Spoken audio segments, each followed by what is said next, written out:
Ma ogtahay sababta dad badan u fashilmaan noqda kuwaas oo sabab u noqda fashilka? Dadku waxay sugaan waqtiga saxda ah. Haddaad maraysid, ha yaabin, ha nixin, ha cabsan, ha baqin. Hortaa waa la soo jabay. Tan afraad, ma lihin yool cad. Waynu qornaa hadaf cad oo leh waqti aynu ku gaadhayno. Qodobka lixaad, waxaynu ka cabsanaa inaynu baranno wax cusub.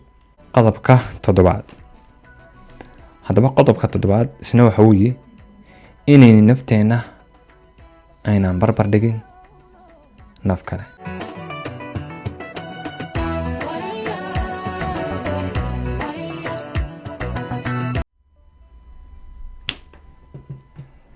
السلام عليكم ورحمة الله تعالى وبركاته. وأنا صاحبكين عاطف. هذا مقال كنا وحين كجا هالدونا سببته ضد بدن وفشل معا. تطبق قلد وضد كبدن كودو كودعان أو سبب فشلك. موقتها سببته ضد بدن وفشل معا. لما كان أي سنو قاعدين هم يقودا. ما أها نسيب حمو mana aha fursad la'aan.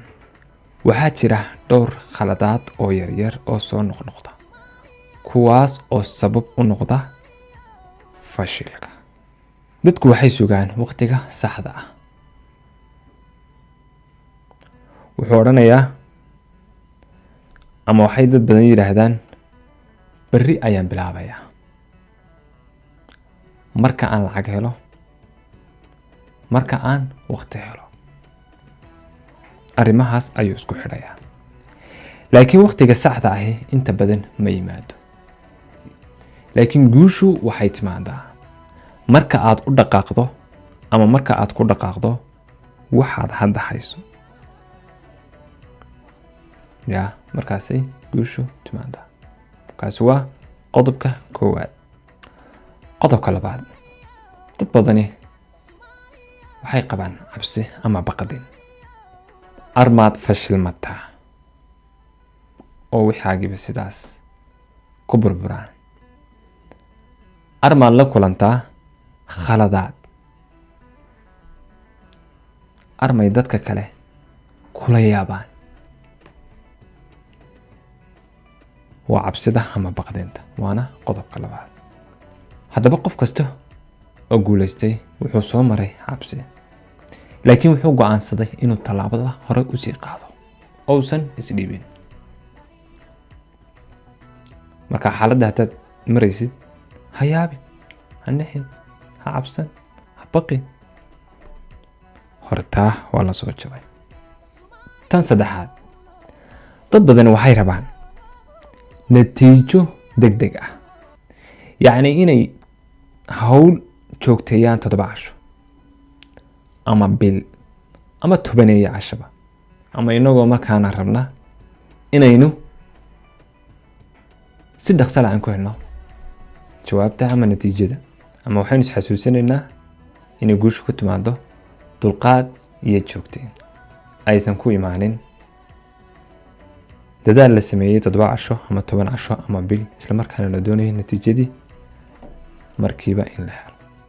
Tan afraad, ma lihin yool cad. Haddii aynan garanaynin yoolkeena, meesha aynu u socono,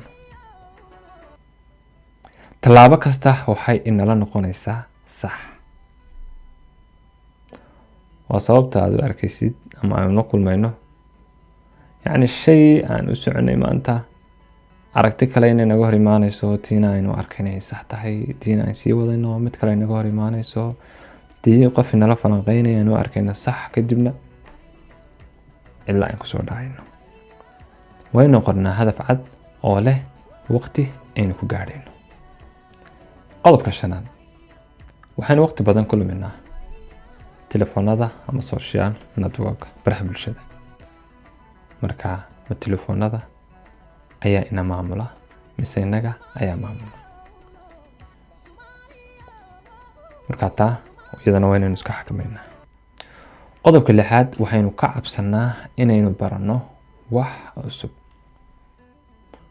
adduunku maalin kasta wuu isbedelayaa. haddii aynu ka cabsano inaynu wax cusub ayna baran, waxaynu ka hadhaynaa dadkan aynu la jaan qaadaynay ama aynu la tartamaynay. waynu ka hadhaynaa.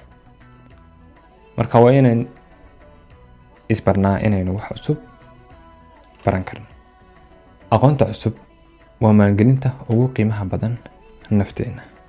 qodobka 7. haddaba qodobka 7 isna waxa uu yahay inaynu nafteena aynaan barbar dhigin naf kale. inagoo marayna cutubka 1 inaynu barbar dhigin qof maraya cutubka 7. waa inaynu nafteena u sheegnaa inay tahay naftii shalay oo maanta haddeer halkaa maraysa aysan ahayn nafta halkaas maraysa. amar ilaah. fashilku ma aha dhammaad, waa cashar kuu diyaarinaya guusha. haddii aynu ka fogaano qaladaadka oo aynu noqono dad joogteeya dadaalkan, guushu way inoo soo dhawaanaysaa. haddii aynu ka faa'iidnay wax cusub, aynu la wadaagno asxaabteena kale. sidoo kale aynu isxasuusino inaynu nidhaahno subscribe, like iyo share. kan waa mid ka mid ah muuqaaladeennii taxanaha. waxaana soo tebinaya anigoo ah saaxiibkiin Caadif. asalaamu calaykum waraxmatullaahi tacaala wabarakaatuh.